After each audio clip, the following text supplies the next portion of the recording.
Voilà, donc on revient sur notre behavior tree.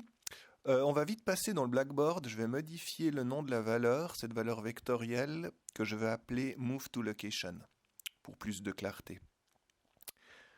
Voilà, donc une fois que c'est fait, je sauve et je me rends sur le behavior tree. Et je vais tirer un câble et donc je vais lui assigner une tâche qui va être une tâche du type move to, donc déplace-toi à la localisation. Pour l'instant, cette localisation est à 0, 0.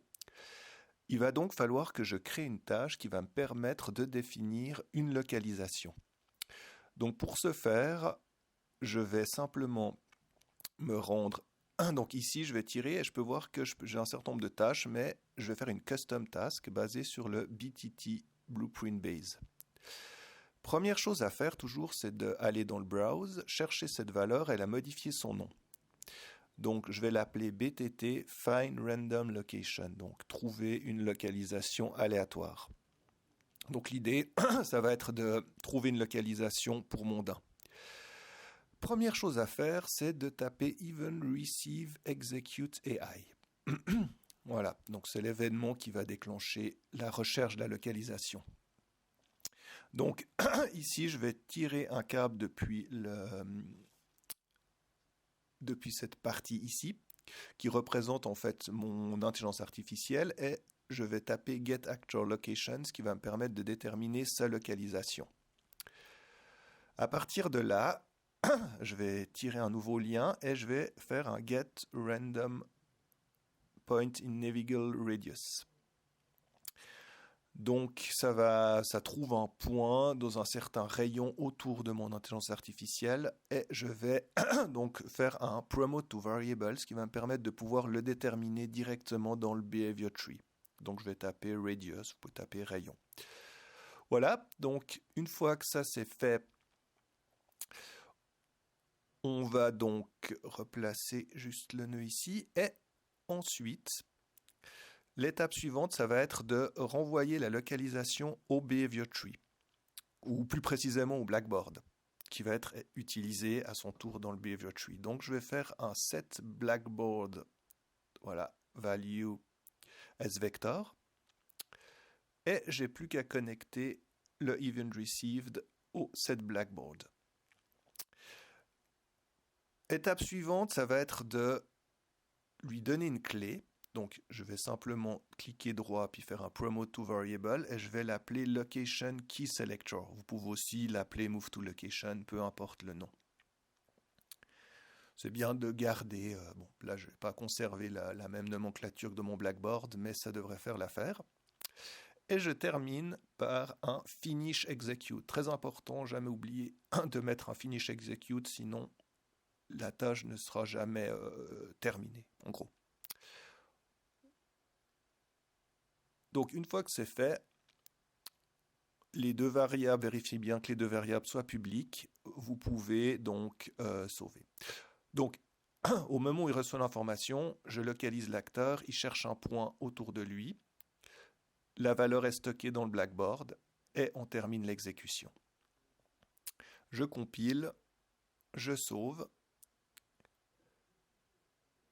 Et maintenant, je vais faire Alt, clic gauche, parce que j'aimerais juste développer cette partie ici. Et donc maintenant, on va donc tirer un lien et on va aller sous Task pour chercher notre BTT Find Random Location. Voilà. Donc maintenant, on va avoir une localisation qui est définie pour le Move To. Donc on va aller définir le rayon autour du DIN. Je vais le mettre par exemple à 500. Je le modifierai peut-être par la suite. Et ici, je vais prendre donc la clé Move to Location.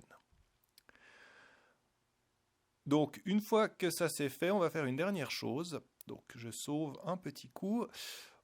On va faire, donc il va aller à sa localisation et je vais mettre un nœud supplémentaire. Je vais tirer et je vais mettre wait. Donc, le wait, c'est simplement, il va se diriger à l'endroit et il va attendre. Donc, je peux mettre une valeur de 3 secondes.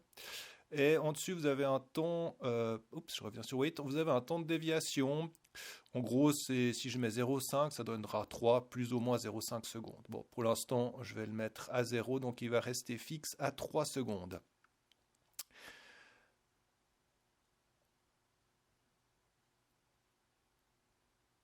Ensuite, je reviens dans mon éditeur et je teste en faisant un play.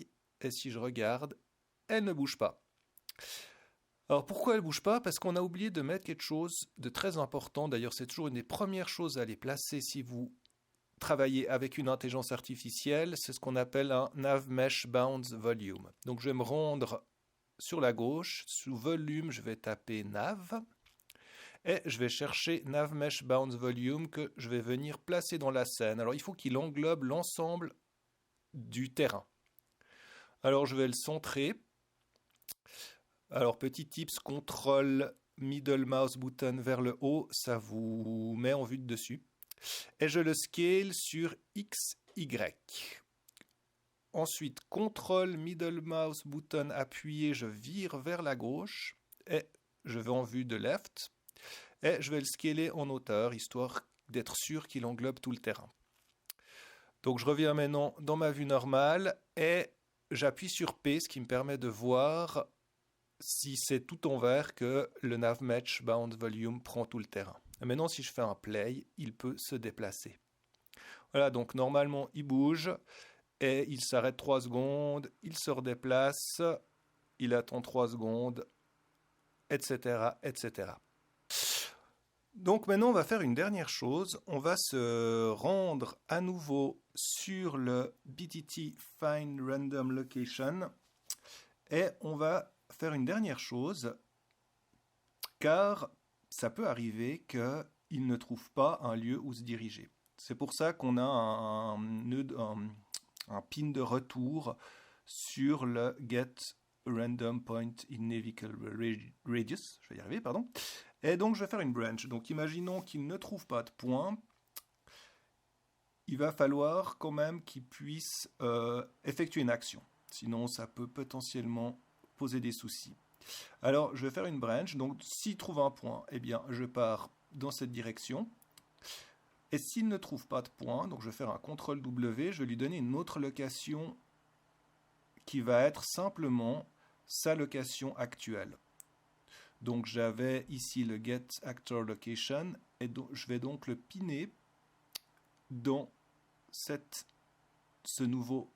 Blackboard Value as Vector et je finis l'exécution. Voilà, comme ça, c'est protégé.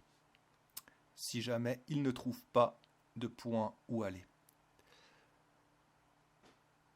Donc maintenant, je me rends sur le Behavior Tree et je vais faire un Alt-P. Ça me permet de voir à la fois ce qui se passe en jeu et au niveau de l'arbre de comportement.